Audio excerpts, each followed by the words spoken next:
कि कोई सामान्य वस्तु भी किसी विशेष महापुरुष की हो, कोई विशेष व्यक्ति की हो, तो उसका महत्व अनंत हो जाता है।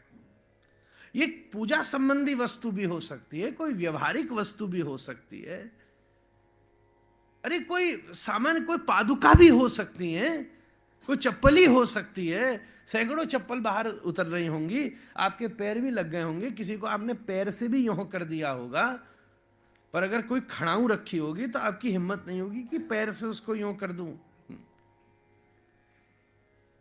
चाहे अपरिचित व्यक्ति की भी क्यों ना हो, फिर भी मन करेगा कि हाथ से ही उधर करूं। और अनविज्ञता में अगर साधारण सी दिखने वाली, मैं तो खड़ाऊ नहीं पहनता, चप्पल ही पहनता हूं, हमारे गुरु महाराज ने भी वही पहनी। अब ऊपर से वो चप्पल ही है, भीतर से खड़ाऊ ही है महाराज, देखने की दृष्टि होनी चाहिए। छुपी हुई खड़ाऊ पहनने में ज्यादा व्यवस्था रहती है, उसमें प्रदर्शन नहीं होता महाराज। तो कोई सामान्य सी महात्मा की चप्पल दिख रही हो, किसी साधारण से की खड़ाऊ हो, और किसी सिद्ध महापुरुष की साधारण सी चप्पल हो, कईयों को मैं जानता हूं पहनते हैं। हो सकता है तुम अपने अविवेक में खड़ाऊ को हाथ से कर दो तो कोई समस्या नहीं है, पर चप्पल को पैर से हटाओ तो 10 लोग टोक कर देंगे, ए राम राम क्या करता है, अरे ये फलाने महाराज जी की चप्पल है, संत की चप्पल है, इसको हाथ से उठा के उधर करो। एक 100 रुपए की बाजार में साधारण सी मिलने वाली चप्पल भी अगर किसी सिद्ध महापुरुष के चरणों से स्पर्श हो जाए तो वो तुम्हारे चरण गम्य नहीं होती, फिर तो शिरोधार्य हो जाती है महाराज, मस्तक के ऊपर अभिराजित हो जाती है। अपने सदगुरु की पादुका को मस्तक के ऊपर रखकर भजन करो, क्या आनंद आएगा महाराज।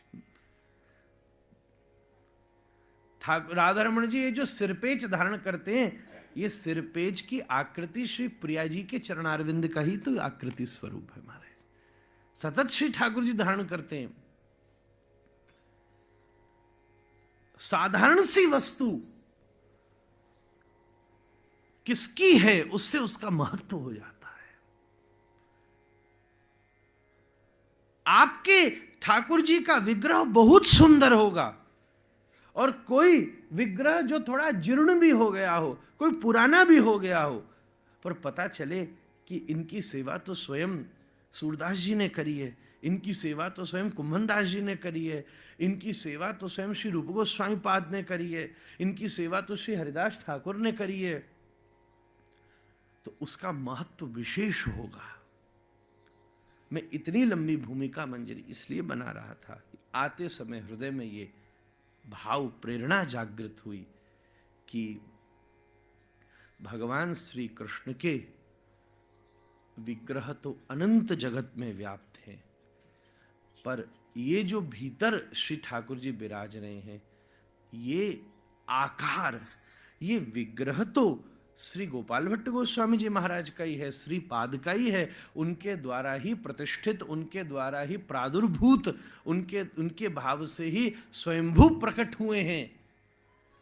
पर ये जो भाव भंगिमा आकृति है, ये स्वरूप की सेवायत स्वयं श्री प्रिया जी हैं महाराज। प्रिया जी अपने भाव से जिस ठाकुर की सेवा करती है वो श्री राधारमण जी हैं। हा नाथ रमण प्रेष्ठ क्वासि क्वासि महाभुज दास्यास्ते कृपणायामे सखे दर्शय सन्निधिम। आज हमको कहीं ले जाओ और कोई अपने श्री ठाकुर जी के विग्रह की सेवा कराए तो हम न भी चाहें तो भी हमारा अभ्यास ही ऐसा है, वो अपने आप लकुट आई जाती है, अपने आप ऐसे ही आकृति, उसमें जितना राधा रमणीय परिवेश होगा वो उतनी छाप लग जाएगी। अभी 4-5 साल पहले हम अमेरिका में थे, किसी ने अपने घर में श्री राम जी की स्थापना करी, हमको बुलाया, महाराज जी प्रणाम कीजिए। उसने एक बात कही कि मेरी ऐसी इच्छा, मैं 1-2 दिन उसी के घर ठहरने वाला था, कि आप कल का श्रृंगार आप ही करिए। हमने कहा ठीक कर देंगे। अब भाई हमारी आदत तो खराब है, हम तो एक ही को श्रृंगार करना जाने, एक ही को सीखा। तो अगले दिन हम श्रृंगार कर भी बैठे, जैसे ही हमने पर्दा खोला, अंदर छोटा सा मंदिर था घर का, हमने पर्दा खोला तो वो जिसके घर में श्रृंगार कर रहे थे बोले महाराज जी वो तो रोने लगा। हमने कहा क्या हो गया भैया? बोला आपने हमारे ठाकुर जी बदल दिए। हमने कहा कैसे बदल दिए? बोले हम तो अयोध्या वाले लाए थे, तुम वृंदावन वाले कहां से ले आए महाराज? और वो हमने धनुष्मान वाले में भी इधर से लकुट फंसा दी महाराज, और धनुष्मान धर दियो कोने में। मेरी ठाकुर जी थोड़ी देर आज छोड़ो कोई बात नहीं, जिसकी जैसी आदत है महाराज। अब उनका मुकुट था तो हमने गोल वाली पाक को गोल गोल चक्री घुमाई करके सामने टिका दी नहीं महाराज, और काम बढ़िया सा बन गया। ठाकुर जी उसी रूप में प्रकट, बिल्कुल राधा रमन जी ऐसे तो नहीं हुए, पर जितने राधा रमन जी के करीब थे वो तद्वत आकृति प्रकट हो गई। राधा रमणीय कहीं भी सेवा करेगा, वही उसका अभ्यास है, वो वैसे ही ठाकुर जी की प्राकट्य भूमिका जचा लेगा।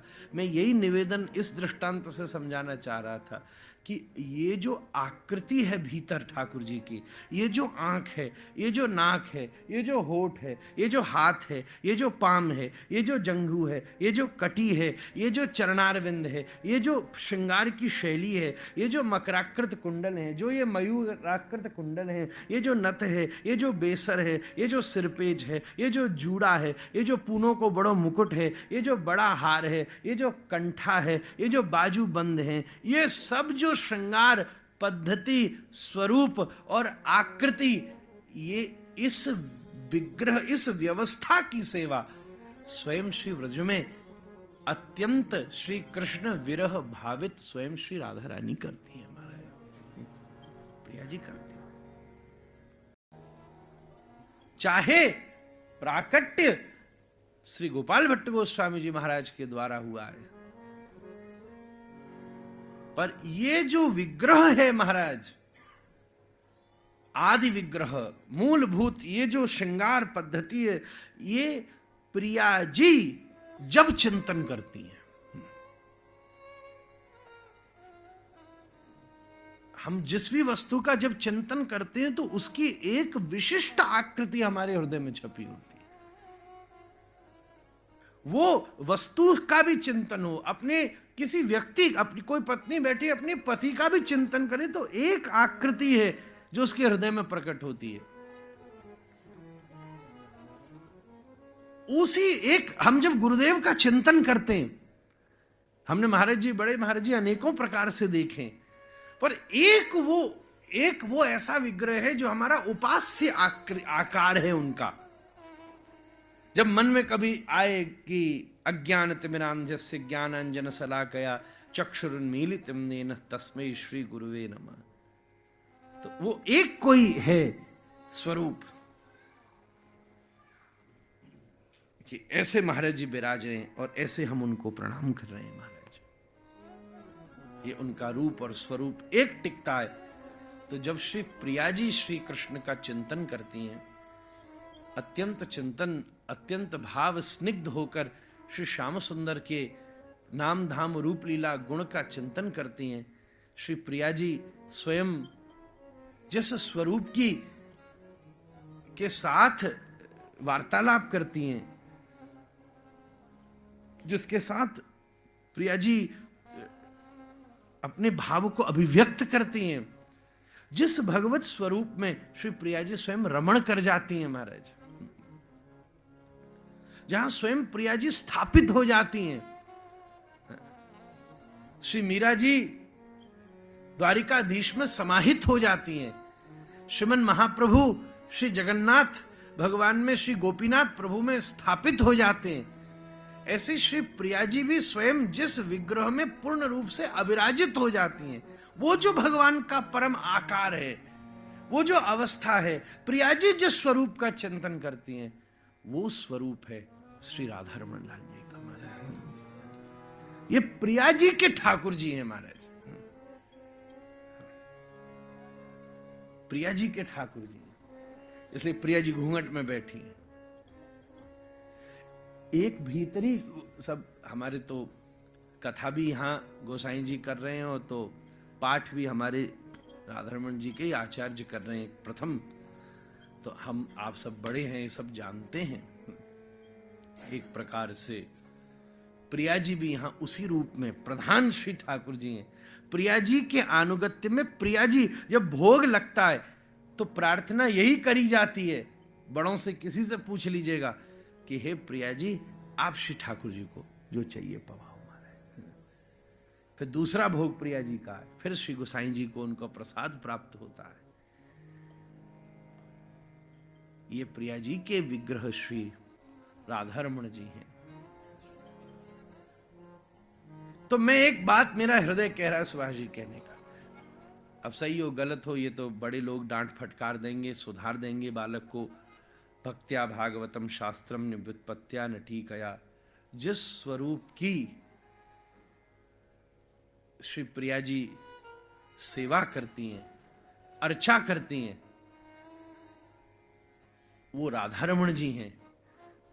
वो रमण जिसमें राधा रानी रमण करती हैं, जिस स्वरूप की श्री प्रिया जी अर्चा करती हैं वो श्री राधारमण जी हैं, और जिस ग्रंथ से प्रिया जी चर्चा करती हैं वो श्रीमद् भागवत जी हैं।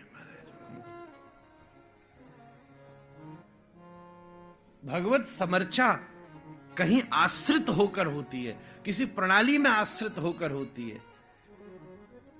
भागवत जी से श्री ठाकुर जी श्री राधारमण जी की अभ्यर्चना श्री प्रिया जी करती हैं।